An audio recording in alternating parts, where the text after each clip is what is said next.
Kemarin sejarah kembali mengetuk Timur Tengah. Di meja perundingan, harapan sempat dinyalakan, lalu padam sebelum fajar. Amerika Serikat dan Iran gagal sepakat dan dunia menunggu bab berikutnya. Sejarah tapi nih Bang, setelah 47 tahun berantem tanpa ketemuan, kemarin face to face. Baru pertama kali ya, setelah 47 tahun berdirinya Republik Islam Iran. Republik Islam Iran yang dihasilkan oleh revolusi Khomeini gitu ya. Dengan permusuhan dari awal. Awal. Pendudukan kedutaan Amerika. Penyanderaan 444 hari lah, 1 tahun lebih loh, 50 orang warga dan diplomat Amerika itu kan. Jadi panjang cerita, ini setengah abad Mel. Betul, hampir setengah abad. J.D. Vance belum lahir waktu itu. Kan J.D. Vance 41 tahun kan umurnya, 41 kan.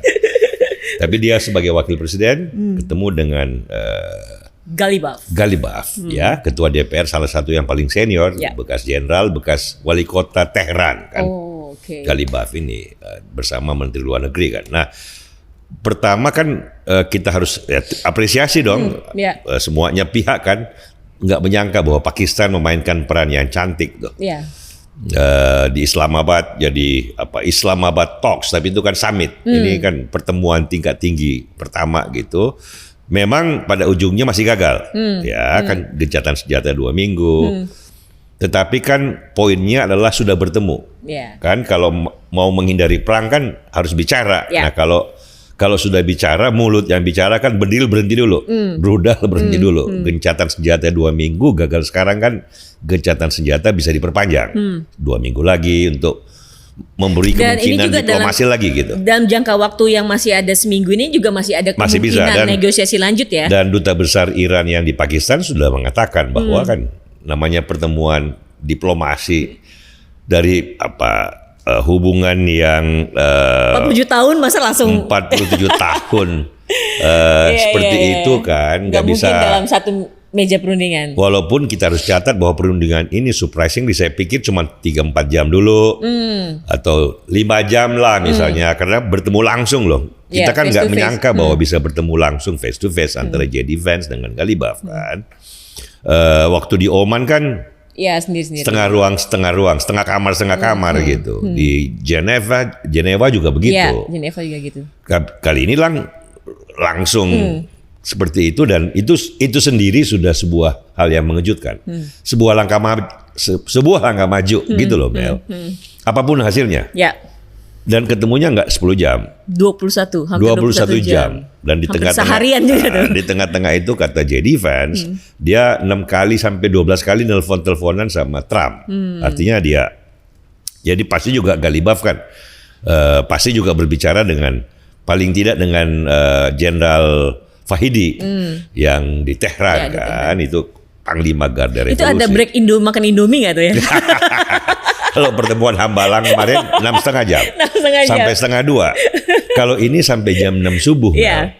Bayangin coba. Jadi mulai dari sore sampai subuh, katanya jam 7 kata wartawan, matahari sudah mulai tinggi, baru selesai gitu. Jadi dari segi itu kita harus apresiasi ke Pakistan sebagai tuan rumah, juga apresiasi kepada tim Amerika dan Iran untuk melakukan pertemuan langsung. Hanya dengan pertemuan langsung, ketemu langsung bisa dicari tuh titik temu di mana poin-poin penting ya. Nanti kita cerita poin pentingnya bisa dibungkus dalam sebuah framework yang bisa diterima bersama gitu. Kalau nggak ketemu langsung susah. Hanya ada kalah sama sekali atau menang sama sekali gitu kan. Dalam situasi kayak gini rasanya susah bagi kedua pihak untuk mencapai masing-masing tujuan, the ultimate objective gitu. Kalau nggak ketemu susah juga. Sekarang nggak ketemu gitu. Makanya sekarang kan setelah bertemu dua-dua mengklaim kemenangan, boleh aja victory. Yang satu mengatakan bahwa tujuan kita secara politik ini kan militer, itu kan kepanjangan tangan dari proses politiknya, kata Clausewitz. Jadi masing-masing pihak baik Amerika maupun Iran untuk sementara bisa bilang kita sudah mencapai tujuan politik yang kita inginkan. mengurangi atau mereduksi kekuatan militer Iran.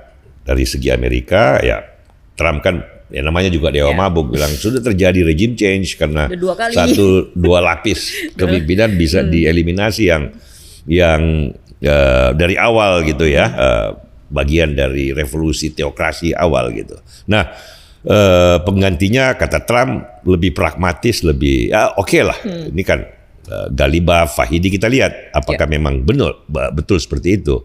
Nah, dari segi Iran sendiri mereka mengatakan bahwa look, kita sudah langit kita dikuasai sebulan, digempur dengan sekian banyak, masih bertahan. Rudal kita masih bertahan. Koherensi pemerintahan masih terjaga, bahkan tanpa terduga, walaupun tanpa angkatan laut lagi, walaupun tanpa kekuatan yang terlalu besar lagi di Selat Hormuz, dia bisa mengganggu sehingga merepotkan dan menutup Selat Hormuz dengan kekuatan perahu kecil atau ranjau-ranjau sederhana atau rudal drone terutama yang jangka pendek yang sederhana gitu. Nah, jadi masing-masing bisa mengklaim itu. Stalemate. Sekarang ini dalam kerangka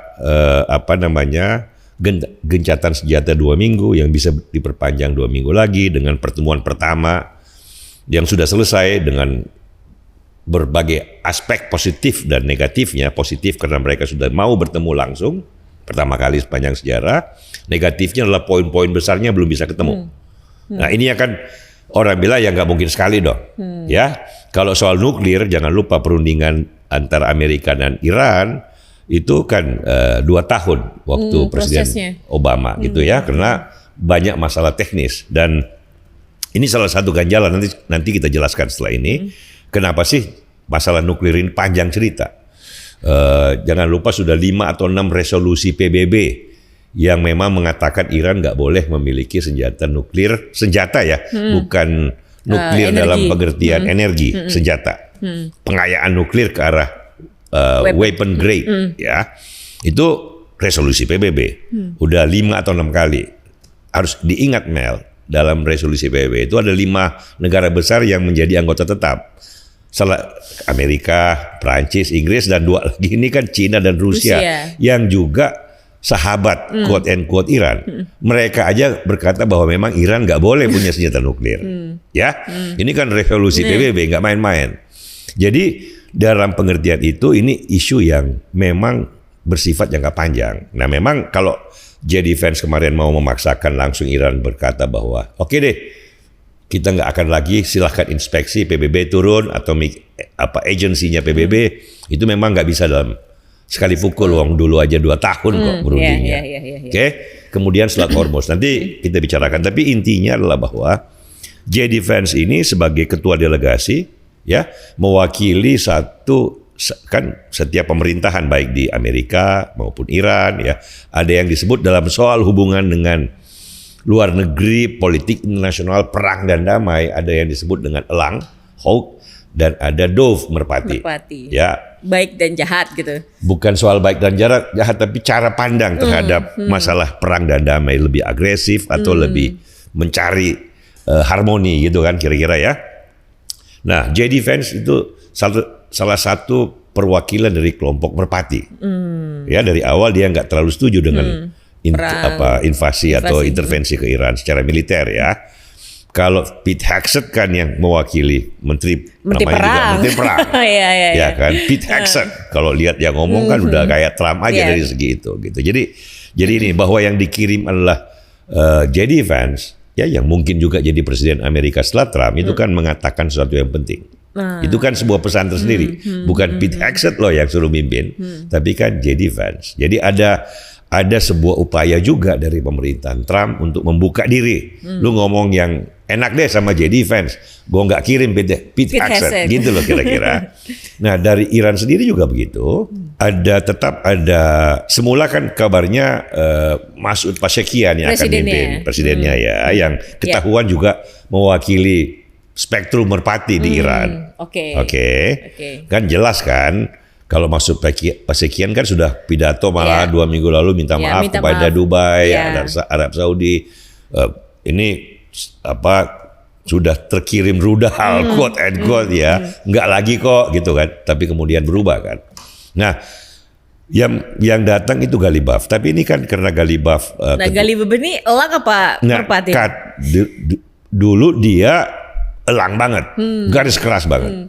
Tapi katanya dia ada proses menuju merpati. Oke. Kan dia juga sadar kan, ini tema menarik kan, dia kan harus melihat apa yang terjadi senyatanya di Iran. Bukan retorika yang kumpul-kumpul pinggir jalan, matinya Amerika, matinya Israel. Bukan itu, kita menang, bukan. Dia lihat kondisi senyatanya. Ya kan, bagaimana langit di Iran sebulan, bagaimana kekuatan real Garda Revolusi, bagaimana ekonomi, terutama ekonomi Iran sebelum perang aja kan setengah mati. Kalau bertahan seperti ini terus, apalagi dengan embargo, apalagi dengan ini kan, dengan sikap untuk terus bertahan dengan nuklir, ini kan yang membuat sanksi kemarin kan, nuklir. Dengan terus bertahan begitu kan artinya ekonomi Iran bagaimana? Tanpa perang aja morat-marit.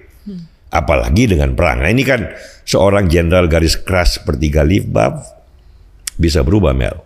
Nah ini yang sebenarnya interplay ini yang kita mau lihat. Apakah di Amerika ada perubahan sikap dari Trump, dari orang seperti J.D. Vance kan bisa semakin menyuarakan, meyakinkan Trump bahwa Mr. President, we have to be a little bit more careful and patient. Bisa aja kan? Setelah pulang dia ceritakan Trump di White House berdua ngopi lah atau di Florida gitu. Mr. President, representative of the Dove speaking to you gitu kan. Take it easy Mr. President. Bisa aja. Ya, maksudnya dalam gaya bahasa bercanda gitu loh. Anak Kentucky kan. Dia menulis buku yang bagus tuh, Hillbilly Elegy, tentang sulitnya kehidupan anak kampung di pegunungan Kentucky dengan ibu yang pemabuk dan pecandu. Untung dia punya nenek, bapaknya dia nggak tahu kemana sejak kecil. Bukunya sangat bagus, simpatik. Nah, orang seperti ini kan bisa memberikan sisi lain kehidupan kepada Trump, yang the king of the hoax gitulah. Dan Trump dari awal udah silver spoon ya. Nah, kan ini kita lihatlah interplay of politics pada tingkat yang paling tinggi tapi personal. Di Iran proses yang sama juga terjadi pasti dalam bentuk lain. Ada jenderal-jenderal yang datang, Mr. Galibaf, Mr. Fahidi, lihat kenyataan real. Jangan retorika, jangan ilusi yang palsu. Lihat kenyataan real masyarakat. Nggak perang aja mereka sudah mau turunkan kita, mau ganti kita karena memang harga bahan pokok, harga-harga kehidupan umum gitu loh. Mata uang sudah amat sangat down. What should we do? Gitu kan. Nah ini proses ini yang kita tunggu. Bagaimana berjalan ke depan, Mel. Oke, sebelum kita bahas apa dan kenapa kok negosiasinya gagal. Nah teman-teman Freedom bisa mengunjungi perpustakaan Publik Freedom Institute di Wisma Bakri 1, Jalan HR Rasuna Said, Jakarta Selatan. Yang mau tahu tentang Dove dan Hoax, elang dan merpati dalam setiap kelompok kekuasaan, dalam setiap kelompok atau sejarah diplomasi juga. Kan bukunya Henry Kissinger judulnya Diplomasi. Itu juga pasti bagus sekali di perpustakaan. Betul sekali. Silakan cari-cari tahu di sana, membuka wawasan, membuka perspektif. Gratis, saudara-saudara. Sambil bikin konten boleh, bikin paper. Silakan, bikin paper, diskusi. Diskusi boleh. Monggo saja. Oke, Bang. Sangat dianjurkan. Sangat dianjurkan. Kan kita mencari alternatif dari apa? Kata banyak netizen yang menanggapi podcast kita kan, mencari pemikiran alternatif di luar media mainstream. The other side of the coin. The other side of the coin yang membuka perspektif terhadap peristiwa penting di dunia. Apalagi misalnya soal Iran, kan sejarah panjang konflik Amerika gitu. Jadi terima kasih kepada para netizen yang dengan setia atau dengan baik hati itu membesarkan hati kita, Mel. Betul. Bahwa apa yang kita lakukan ada manfaatnya. Ada manfaatnya sekali. Bagi secara umum pendidikan tata negara dan melihat dunia di Indonesia gitu. Betul. Gitu, Mel. Sip. Lanjut ya? Ya. Nggak mungkin juga kan 47 tahun. Iyalah, 47 tahun dalam situasi yang hubungan yang benar-benar tajam gitu ya. Dalam banget. Dalam tajamnya, lukanya panjang gitu dengan berbagai peristiwa penting. Masa selesai sehari di Islamabad. Iya. Jadi kita juga harus lebih realistis bahwa mereka mau ketemu aja udah bagus. Udah bagus. Nah, poin-poinnya tinggal 3 yang besar ya. Yang poin kecilnya banyak lah ya. Yang terkait, tetapi poin besar pertama soal nuklir. Nanti kita ceritakan lagi latar belakangnya. Yang kedua soal Selat Hormuz kalau dari pihak Amerika, dan Amerika kan mewakili dunia. Karena ini kan international law yang punya kepentingan adalah dunia lalu lintas bebas di laut terbuka. Ini kan 2 laut, yaitu di Teluk Persia dan Samudra Hindia, Laut Arabia lah kalau yang bagian baratnya itu, sehingga ini secara hukum internasional fondasinya kan sama dengan Selat Malaka, Laut Cina Selatan, Laut Jawa dengan Samudra Hindia gitu loh. Itu kan harus bebas, safe passage istilahnya, dilewati oleh setiap orang. Nggak boleh ada yang mengklaim sebagai miliknya, itu kan milik dunia gitu. Bahwa faktual para negara-negara di sekitar mereka harus bisa menikmati keuntungan, ya boleh dong. Kayak bagaimana Singapura menikmati keuntungan, atau Malaysia atau Indonesia karena perdagangan yang semakin tinggi itu boleh dan bagus. Tapi jangan mengatakan bahwa ini milik kita, suka-sukanya kita mengaturnya gitu. Itu Iran berhadapan dengan dunia, bukan cuma dengan Amerika. Kalau dia mau menggunakan Selat Hormuz sebagai weaponize the strait gitulah, kira-kira ya. Itu jadi 2 dari Amerika itu 2. Kembangannya adalah juga bagaimana Iran terhadap proksi-proksinya selama ini kan, yang di Lebanon, di Yaman, Houthi. Kalau di Syria kan sudah selesai kan problemnya, bukan selesai tapi kan udah ganti rezim perubahan. Kalau di Gaza juga begitu, Hamas kan sudah amat sangat terdesak, bukan lagi sebuah kekuatan yang relevan ya. Tetapi Hezbollah kan masih, Houthi masih. Jadi saya kira Amerika juga, tetapi bukan ini yang utama. Saya kira buat Israel utama, tapi buat Amerika barangkali sekunder. Bagaimana Iran bisa merumuskan kembali hubungan yang lebih sehat, bukan membiayai persenjataan dan sikap yang puritan dan radikal dari kedua proksi ini gitu. Nah, dari Iran sendiri kan kepentingan terbesar saya kira adalah soal sanksi ekonomi, embargo, dan blokade. Sehingga yang tadi kita sudah sempat sebutkan, ekonominya bisa pulih sebelum perang aja setengah mati, apalagi dengan tambahan blokade, dengan perketat sanksi. Itu kan pasti itu yang paling penting untuk sekarang mereka cari kan. Nah, bagaimana mempertemukan ketiga ini memang gak gampang. Sekali lagi soal nuklir sejarahnya panjang kan.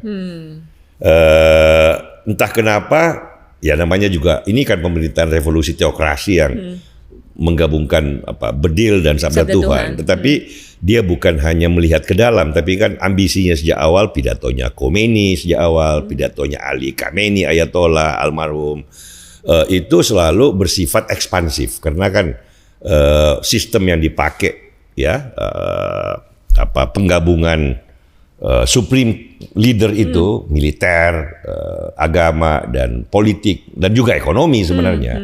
Itu bukan hanya pilihan bagi Iran, tapi mereka punya ambisi menggantikan tata dunia ini dengan tata itu. Ini kan ajaran panjang. Ini salah satu godfather intelektualnya misalnya dari Mesir itu Said Qutb kan, melihat bahwa alternatif teokrasi ini di mana hukum adalah ciptaan Tuhan gitu untuk mengatur manusia, itu adalah alternatif dari Barat, alternatif dari Amerika yang memimpin dunia yang sekuler gitu loh. Jadi ambisinya memang nggak main-main. Sehingga dengan situasi yang bergolak di Timur Tengah, mereka merasa bahwa harus punya nuklir. Jadi bukan lagi negara normal. Sekali lagi kan, dari resolusi PBB ini 5 negara terbesar plus segala macam negara termasuk Indonesia kan tidak akan setuju. Turki nggak setuju, tetangganya nggak setuju, Mesir nggak setuju, Arab Saudi nggak setuju, nggak ada yang setuju bahwa Iran memiliki senjata nuklir. Rusia dan Cina biarpun temannya juga nggak setuju. Rusia dan Cina aja teman dia nggak setuju kan resolusi Dewan Keamanan 5 kali lagi atau 6 kali.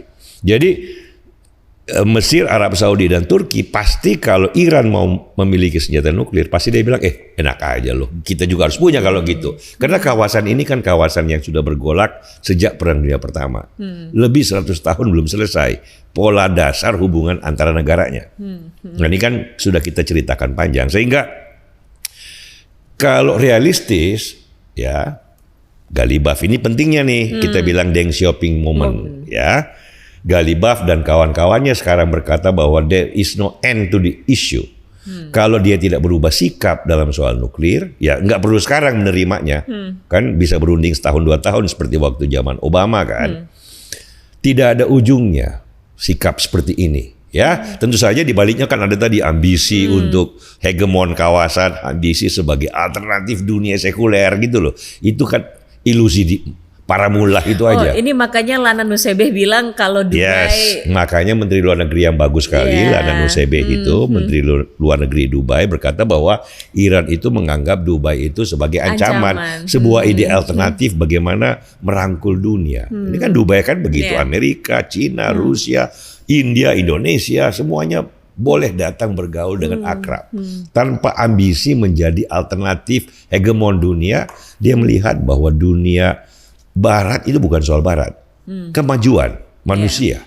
Nggak ada unsur dendam atau pencarian alternatif. Dia bilang ini dunia yang paling mungkin yang sebagai tempat kita hidup bersama.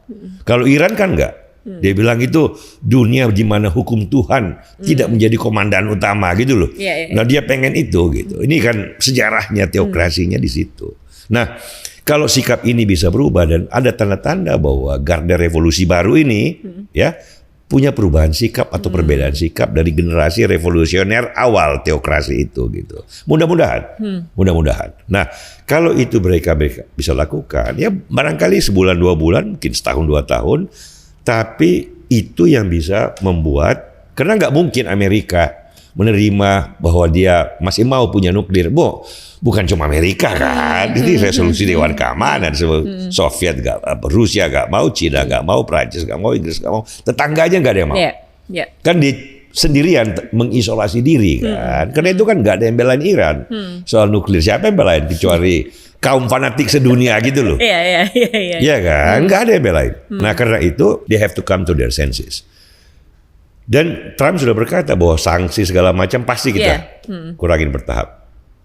Yang kedua soal Selat Hormuz kan, Selat Hormuz juga kan, in the end kan Iran tidak ada pilihan jangka panjang, karena kan produksi senjatanya itu sudah dibom kemarin. Pabriknya sudah nggak ada. Yang sisa kan drone, mungkin 1.000 lah katakanlah 2.000, tapi kan akan habis kalau dipakai terus, karena pabriknya sudah nggak ada. Sementara pertahanan Dubai kan yang paling diserang banyak tuh oleh drone dan rudal kemarin. Itu kan sekarang mulai beli lagi dari Korea, pesan lagi dari Ukraina yang baru, pesan lagi Patriot dari Amerika kan, datang terus produksinya. Sehingga time is not on Iran side kalau soal ini. Jadi dia harus realistis, sekarang jadi chip kan, jadi kartu. Tapi kan tidak bisa lama-lama jadi kartu karena you are going to have less mechanism to control the streets in the existing mechanism atau method gitu. Nah, jadi saya kira karena itu barangkali JD Vance berkata agak optimis, ya dia juga nggak optimis banget, tapi ya jangan kuburkan kemungkinan diplomasi lagi, karena dari pihak Amerika jelas prinsipnya dia juga masih bisa ngomong ke Trump, kita coba yang jelas jangan ngebom lagi, ancaman bom yang kayak kemarin, fasilitas sivil, infrastruktur terlalu chaotic, nanti kasihan rakyat Irannya. Kan memang sejak awal bukan perang terhadap rakyat Iran. Perangnya adalah kepada kekuasaan Iran, militer dan teokrasinya. Karena itu saya kira dia akan cari jalan lain, mungkin blokade juga jangka panjang sambil menunggu perubahan sikap di Iran. Nah, pertaruhan terbesarnya adalah seberapa jauh kohesi pemerintahan tadi bisa bertahan. Karena rakyat kan menunggu juga. Setelah nggak ada rudal kan bisa aja sebelum perang, ratusan ribu jutaan turun ke jalan lagi. Menuntut. Karena legitimasi pemerintahan sekarang kan memang sudah hancur berantakan. Sebelum perang sudah legitimasinya rontok, teokrasi dan garda revolusi. Setelah perang apalagi? karena melihat bahwa mereka ternyata cuman banyak ilusi aja soal kekuatan. Dan yang diserang juga negara tetangganya yang membuat Iran makin terisolasi. Iya kan? Nah, kita lihat history is in the making, Mel. Jadi sorry Bang, sebelumnya blokade yang akan dilakukan Amerika besok kata Trump nih, jam 10 malam. Itu strategi barunya Amerika dibanding dia menyerang infrastruktur sipilnya Iran. Betul, saya kira itu salah satu penggantinya karena blokade jauh lebih aman karena kan ini variasi dari sanksi dan embargo kan. Jadi semakin menjepit ekonominya karena kemarin kan Iran masih produksi minyaknya kan nggak dihancurkan oleh Amerika. Yang Karg itu kan nggak dibom. Jadi dia masih bisa ngirim. Sekarang nggak boleh ngirim sama sekali. Kan dengan embargo itu, dengan blokade kan, sehingga menjepit ekonomi Iran lebih jauh. Tapi tidak menghancurkan. Kalau dibom kan hancur. Nggak ada minyak tapi hancur fasilitas. Begitu pemerintahan ganti harus bangun lagi setahun 2 tahun. Kalau ini begitu pemerintahan ganti langsung bisa jualan minyak. Jadi ini strategi jangka panjang nggak pendek nih pengaruh embargo. Seperti di Venezuela lah awal-awal. Jadi itu saya kira penting tuh melihat. Dan yang diblokade adalah minyak yang dari Iran, tidak. Misalnya ada tanker yang beli minyak di Kuwait itu dibolehkan lewat? Boleh. Makanya kan sudah dibersihkan ranjaunya oleh 2 destroyer Amerika kan, membersihkan yang sisi dekat Oman dan dekat Uni Emirat Arab, sisi pantainya ya. Saya kira mudah-mudahan bisa dilakukan normalisasi dengan cara itu. Jadi kalau Iran mengatakan bahwa semua kapal harus minta izin dia, sekarang Amerika bilang ngapain minta izin ke Iran? Kapal Iran aja kita larang untuk lewat. Jadi kan nggak mungkin. Iran nggak punya angkatan laut lagi. Begitu lepas dari Selat Hormuz, kalau tanker Iran di-intercept oleh kapal destroyer atau kapal fregat Amerika kan nggak bisa apa-apa juga. Nggak ada pengawalnya kan. Nggak ada. Jadi sebenarnya ini kan cuma tinggal kebijakan Trump aja. Dia mau biarkan tanker Iran lewat, karena kan paling banyak ke Cina. Atau dia mau intercept, stop. Ya kan, jadi tidak ada sumber ekonomi lagi. Karena dengan minyak yang masih bisa mereka jual, Iran bisa dapat 1.500 triliun setiap tahun, rupiah ya. Jadi dengan itu kan selama ini dia sanksi itu ada tapi dia masih bisa hidup. Tapi dengan di blokade kan sama sekali sudah nggak ada penghasilan. Terus nanti sama Cina gimana Bang jadi? Nah itu yang jadi kan ada summit 14 Mei, Cina dan Amerika kan, Xi Jinping sama Trump. Cina pasti mau nego. Sejauh dia buat Cina kan sebenarnya asal ada barangnya kan, mau minyak dari Iran atau dari Amerika atau dari manapun kan.